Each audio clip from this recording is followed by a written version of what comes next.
آج ویو 360 میں صدر ٹرمپ کے سابق وکیل کو کانگریس سے جھوٹ بولنے اور مالی بے ضابطگیوں پر 36 ماہ قید کی سزا۔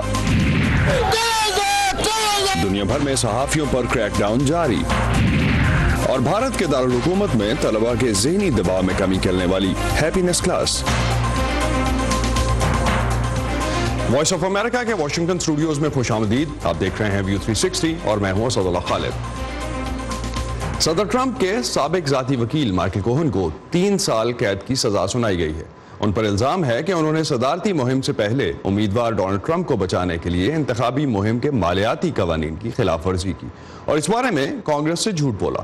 مائیکل کوہن صدر ٹرمپ کی صدارتی مہم کی روس سے مبینہ گٹھ جوڑ کی تحقیقات میں بھی ایک اہم گواہ کے طور پر سامنے آئے ہیں۔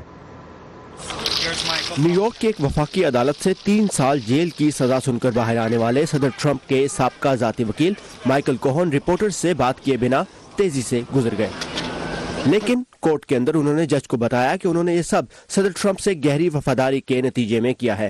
اس سے پہلے مائیکل کوہن نے 2 خواتین کو مبینہ طور پر صدر ٹرمپ سے تعلقات کے بارے میں خاموش رہنے کے لیے رقوم کی ادائیگی کے الزام کو قبول کیا تھا۔ اس حوالے سے انتخابی مہم کے مالی قواعد کی خلاف ورزی کے الزام کو بھی وہ قبول کر چکے ہیں۔ اگرچہ صدر ٹرمپ ان تعلقات سے انکار کرتے ہیں، لیکن عدالتی دستاویزات کے مطابق مائیکل کوہن نے استغاثہ کو یہ بھی بتایا کہ انہوں نے یہ کام ڈونلڈ ٹرمپ کی ہدایت پر کیا، جو استغاثہ کے مطابق ایک قرار واقعی جرم ہے۔ مائیکل کوہن کو کانگریس سے اس وقت صدارتی امیدوار ڈونلڈ ٹرمپ کی روس میں ایک عمارت تعمیر کرنے کے بارے میں دلچسپی کے متعلق کانگریس سے جھوٹ بولنے پر بھی سزا دی گئی ہے۔ صدر ٹرمپ اپنی صدارتی مہم اور روس کے درمیان کسی بھی قسم کے رابطے سے انکار کرتے ہیں اور نمائندہ خصوصی رابرٹ ملر کی تحقیقات کو بے بنیاد قرار دیتے ہیں۔ صدر ٹرمپ کہہ رہے ہیں کہ مائیکل کوہن اپنی سزا کو کم کروانے کے لیے ایسے جھوٹ بول رہے ہیں جن کا مجھ سے کوئی تعلق نہیں۔ دوسری طرف امریکی صدارتی انتخابات کے نتائج پر اثر انداز ہونے کے لیے روس کے ساتھ ساز باز کی تحقیقات کے متعلق کہا جا رہا ہے کہ وہ بھی جلد ہی مکمل ہو جائیں گی۔ ہم مائیکل کوہن سے کچھ معلومات کی توقع کر رہے تھے جو انہوں نے رابرٹ ملر کو دیں، جو ایسے دیگر گواہوں کے ساتھ بھی کام کر رہے ہیں جنہوں نے اپنے بیانات بدلے ہیں۔ میرے خیال سے آئندہ چند مہینوں میں ہم ان تحقیقات کا انجام دیکھ سکیں گے۔ مائیکل کوہن اگلے سال مارچ سے اپنی 3 سالہ سزا کا سامنا کریں گے۔ قید کی سزا کے علاوہ مائیکل کوہن کو جرمانے کی سزا بھی سنائی گئی ہے۔ اس کیس میں اور کیا پیش رفت ہے، اس پہ ہم بات کرتے ہیں ثاقب الاسلام سے۔ جی ثاقب، کیا ڈیٹیلز اور سامنے آئی ہیں، کیا ڈیولپمنٹس ہوئی ہیں اس کیس میں؟ اور جی اسد، جیسا کہ ہم نے بات کی کہ رابرٹ ملر جو ہے وہ ایسے گواہوں کے ساتھ روسی گٹھ جوڑ کی جو مبینہ باتیں ہیں ان پر تحقیقات کر رہے ہیں، ایسے گواہوں کے ساتھ کام کر رہے ہیں جنہوں نے اپنے بیانات کو تبدیل کیا ہے، جن میں مائیکل فلن بھی شامل ہے جو کہ ٹرمپ انتظامیہ میں قومی سلامتی کے مشیر کے عہدے پر کام کر چکے ہیں، اور انہوں نے تفتیش کاروں کے سامنے یہ اعتراف کیا ہے کہ انہوں نے روسی سفارتکار کے ساتھ ٹرمپ انتظامیہ کی یا ٹرمپ کی انتخابی مہم کی جو تعلقات ہیں ان کے بارے میں جھوٹ بولا تھا، اور تو یہی توقع ہے، بلکہ یہ کہا گیا ہے کہ ان کو اگلے ہفتے اس معاملے پر سزا سنائی جائے گی، اور وہ ٹرمپ انتظامیہ اور ٹرمپ کی انتخابی مہم سے جڑے ہوئے ایسے دوسرے فرد ہوں گے جن کو سزا سنائی جائے گی مائیکل کوہن کے بعد۔ اور مائیکل کوہن کو جو سزا سنائی گئی ہے 3 سال کی، اس کے بعد صدر ٹرمپ اس پر بظاہر خاموش نظر آ رہے ہیں، انہوں نے اس پر کوئی رد عمل کا اظہار اب تک نہیں کیا ہے، لیکن واشنگٹن میں یہ معاملہ تمام حلقوں میں زیر بحث ہے، نہ صرف میڈیا اور ذرائع ابلاغ میں بلکہ واشنگٹن میں سیاسی حلقوں میں بھی کوہن کی جو سزا ہے اس کو لے کر کافی بات چیت جاری ہے، اور اگلے ہفتے جب مائیکل فلن کو سزا سنائی جائے گی تو یہ معاملات آگے بڑھیں گے، اور جیسا کہ آپ نے دیکھا کہ جو ماہرین ہیں وہ یہی کہہ رہے ہیں کہ نظر یہی آ رہا ہے کہ بظاہر اگلے چند مہینوں میں روس کے ساتھ مبینہ گٹھ جوڑ کی جو تحقیقات ہیں وہ اپنے انجام کو پہنچیں گی۔ تھینک یو ثاقب الاسلام ہمیں اپڈیٹ کر رہے تھے جس طرح سے جو امریکن میڈیا میں جو ڈیولپمنٹس اور اس وقت اپڈیٹ ڈسکس ہو رہے ہیں۔ دوسری جانب پاکستان کے میڈیا میں امریکہ کی جانب سے پاکستان کو ان 10 ممالک میں شامل کیے جانے پر ایک بحث جاری ہے جہاں مذہبی آزادی کی صورتحال تشویشناک ہے۔ پاکستان کے علاوہ برما، چین، ایریٹریا، ایران، شمالی کوریا، سوڈان، سعودی عرب، تاجکستان اور ترکمانستان بھی امریکی محکمہ خارجہ کی جانب سے جاری کی گئی اس فہرست میں شامل ہیں۔ مذہبی آزادی پر خاص تحفظات والے ممالک کی یہ فہرست کس بنیاد پر بنائی جاتی ہے اور اس کو یہ ممالک کتنی اہمیت دیتے ہیں، اس کے علاوہ ان ممالک پر اس چیز کے کیا اثرات ہو سکتے ہیں، ان سوالوں کے جواب بھی ہم جاننے کی کوشش کریں گے. لیکن سب سے پہلے جانتے ہیں کہ پاکستان میں عوامی نمائندوں کا اس پورے قصے پہ کیا رد عمل ہے. آپ یہ سوچیں کہ ہم نے ابھی ریسنٹلی کرتارپور میں جو سکھ کمیونٹی ہے اس کے لیے ہم نے اتنا بڑا قدم اٹھایا ہے کہ ہم نے انڈیا کے لیے کھول دیا ہے، جن کے ساتھ ہماری ریلیشن شپ بڑی اس وقت ڈیفیکلٹ ہے.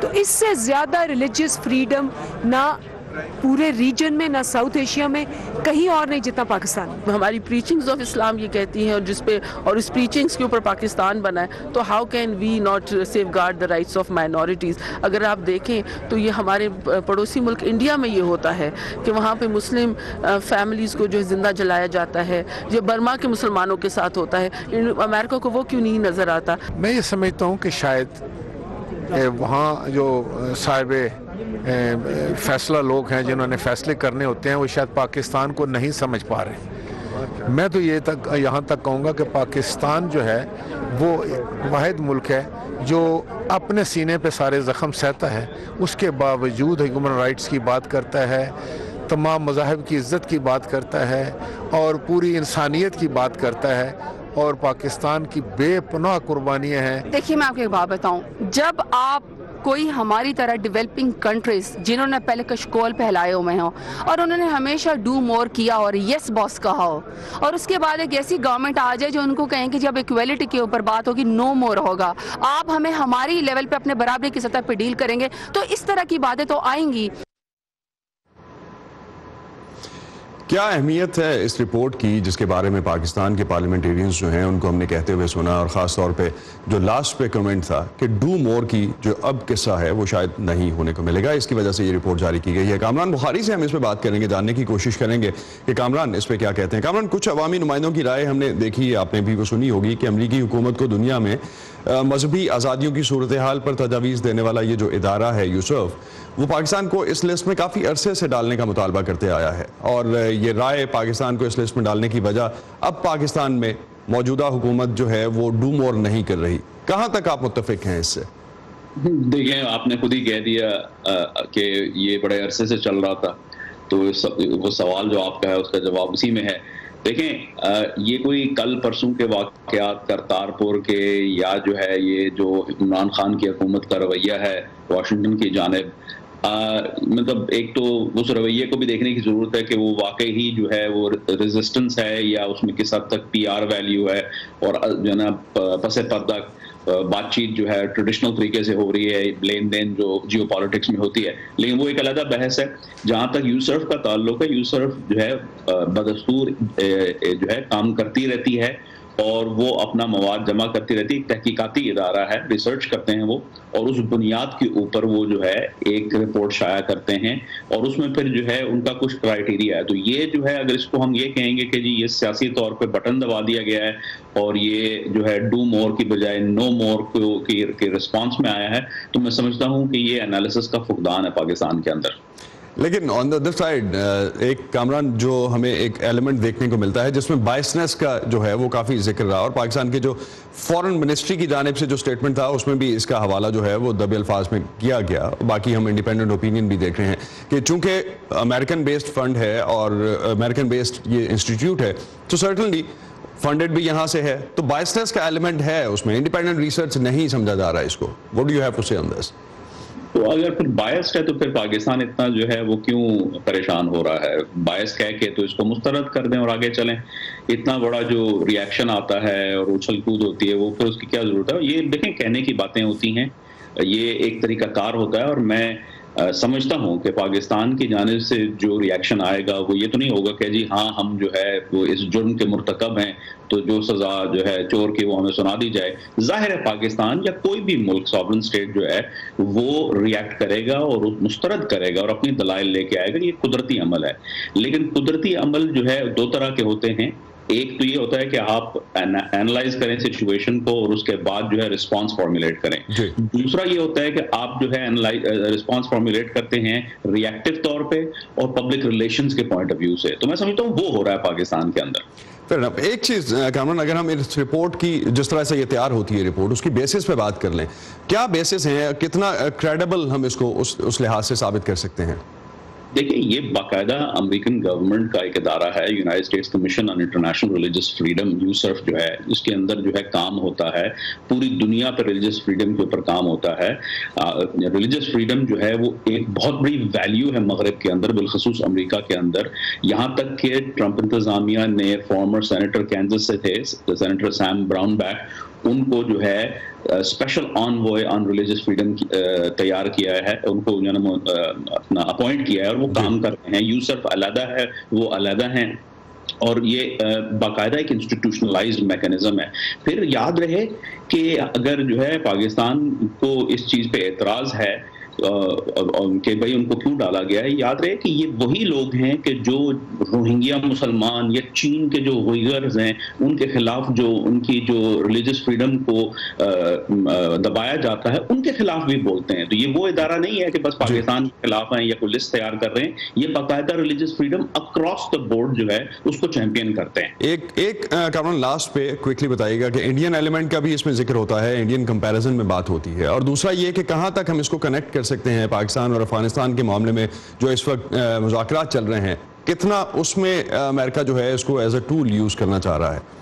جی این ممکن ہے، دیکھیں ٹائمنگ کا ایشو ہوتا ہے، پھر یہ ہوتا ہے کہ جو ہے اگر یوسف تو اپنی جگہ کام کر رہا ہے، ان کی رپورٹ آتی ہے موسٹلی جو ہے نا اینڈ آف ایئر رپورٹس ہوتی ہیں اور ہم اب اینڈ آف ایئر میں ہیں، لیکن یہ ہے کہ ظاہر ہے ٹرمپ انتظامیہ کو جو ہے اس میں فائدہ نظر آ رہا ہے۔ یہ بھی خبر ہے کہ بھائی پاکستان کو جو ہے وہ سینکشنز نہیں لگائے جا رہے، ویو کر دیے گئے ہیں، کہاں تک سچ ہے یہ بھی جو ہے کچھ تصدیق نہیں ہو سکی، لیکن اس سے صاف ظاہر ہوتا ہے کہ دیکھیں جہاں امریکہ پاکستان کو جو ہے وہ مذمت کر رہا ہے کہ بھائی آپ کے یہاں ریلیجس فریڈم کا جو ہے نا کہ وہ کنڈیشن نہیں ہے جو ہونی چاہیے، وہاں پہ پھر پاکستان وہ اس چیز کے بارے میں بھی ریکگنائز کرتا ہے کہ لین دین کرنی ہے، خاص طور پہ افغانستان کے اوپر طالبان سے لے کر جو بات چیت چل رہی ہے، تو پھر پاکستان کے اوپر ظاہر ہے ٹول یوز ہوتا ہے، یہ تو قدرتی عمل ہے جیو پالیٹکس کا، لیکن وہ اپنی جگہ پر ریلیجس فریڈم کا جو حال پاکستان میں ہے یہ تو کھلی کتاب ہے، پاکستان جو ہے وہ اس سے منہ نہیں موڑنا چاہیے۔ تھینک یو کامران بخاری۔ کامران بخاری ہمارے ساتھ تھے۔ Let's move on. امریکی وزیر خارجہ مائک پومپیو نے بین الاقوامی کمیونٹی سے جو مطالبہ کیا ہے ریسنٹلی کہ ایران کی بیلسٹک میزائل سے متعلق سرگرمیوں کو روکنے کے لیے اس پر سخت پابندیاں عائد کی جائیں۔ سیکرٹری آف اسٹیٹ نے اقوام متحدہ کی سیکیورٹی کونسل کو بتایا کہ 2015 کے ایران جوہری معاہدے کے بعد سے ایران کی بیلسٹک میزائل سے متعلق سرگرمیوں میں اضافہ ہوتا آیا ہے۔ امریکی وزیر خارجہ کے مطابق ایران مشرقی وسطیٰ میں بیلسٹک میزائلز کا سب سے بڑا ذخیرہ رکھتا ہے اور اس نے یہ ذخیرہ اکٹھا کرنے کے لیے اقوام متحدہ کی متعدد قراردادوں کی خلاف ورزی کی ہے۔ امریکہ کے علاوہ سیکیورٹی کونسل کے تمام ممبر ممالک ایران جوہری معاہدے کو اب بھی سپورٹ کر رہے ہیں۔ امریکہ اس سال مئی میں اس معاہدے سے الگ ہو گیا تھا اور اس نے ایران پر پچھلے ماہ پھر سے پابندیاں عائد کر دی تھیں۔ ایران پر اپنے جوہری پروگرام کو مکمل طور پر پرامن کہنے کا اب تک جو ہے وہ کلیم سامنے آتا ہے۔ دوسری جانب اقوام متحدہ کی ایک قرارداد جوہری معاہدے سے اتفاق رائے کے ساتھ ایران پر زور ڈالتی ہے کہ وہ جوہری میزائل لے جانے کی صلاحیت رکھنے والے بیلسٹک میزائل بنانے سے اجتناب کرے۔ تاہم یہ قرارداد ایران کو اس حوالے سے واضح الفاظ میں منع نہیں کرتی۔ ورلڈ بینک کی جانب سے توانائی کا بحران کے حوالے سے جو رپورٹ جاری کی گئی، پاکستانی معیشت کو $18 ارب کا اس حوالے سے نقصان پہنچ چکا ہے۔ اس کے علاوہ پاکستان کے بارے میں اور بھی بہت اہم خبریں ہیں اور دنیا بھر کی خبریں جو آپ جان سکتے ہیں urduvoa.com پر۔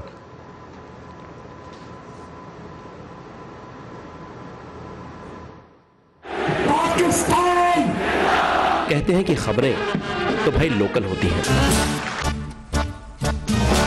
لیکن جب ہمارے اور دنیا بھر کے مسائل ایک سے لگنے لگے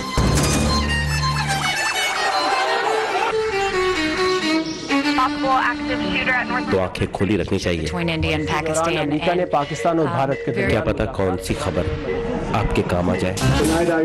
Great ideas. 25-year-old, 22-year-olds who are building billion-dollar companies. Our dream is to bring new technologies. View 360 صرف آج news per.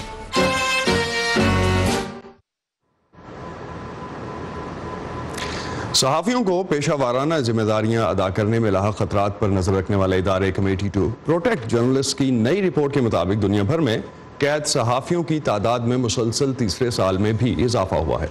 Committee to protect journalist کے 1 دسمبر تک اکٹھے کیے گئے اعداد و شمار کے مطابق یہ مسلسل تیسرا سال ہے کہ دنیا میں کم از کم 251 صحافی نظر بند ہیں.